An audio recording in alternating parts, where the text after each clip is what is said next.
नुकसान झालेलं आहे, हातात तोंडाचा आलेला घास निघून गेलेला आहे, त्यांचे अश्रू बघून आम्हाला सुद्धा अस्वस्थ वाटतंय. अशा माझ्या बळीराजाची करुणामय कविता बळीराजा.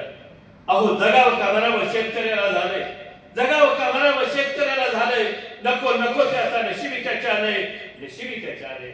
अहो पोशिंदा जगाचा बळीराजा म्हणतो, पोशिंदा जगाचा बळीराजा म्हणतो, हालत मात्र त्याची कोण समजून घेतो, हालत मात्र त्याची कोण समजून घेतो.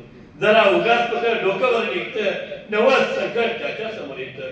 पेराव म्हटलं तर पाऊस नसतो आणि होतं पेरून धूळ सर काढतो. पीक कापणीला येतं अशा त्याला वाटते, अवकाळीने सारी माती माती होते, माती माती होती. कधी तो दुष्काळ कधी गारपीट होते, सारे कडून त्याची अशी कोंडी होते. रास्त भाव मिळावा मागणी त्याची असते, अहो रास्त भाव मिळावा मागणी त्याची असते. स्वार्थी मतलबी ढोंगी लोकांना काहीच कळत नसते. दरवाढ खताची तसेच पशुखाद्याची खात्री मात्र नाही त्याला त्याच्या मालधाराची. संकटे पार कचून जातो, नको तो जगणं फास लावून घेतो.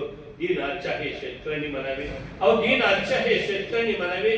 त्याच्यासाठी नमोची धोरण निश्चित व्हावे, धोरण निश्चित व्हावे, धोरण निश्चित व्हावे. जय हिंद, जय महाराष्ट्र, जय जवान, जय किसान.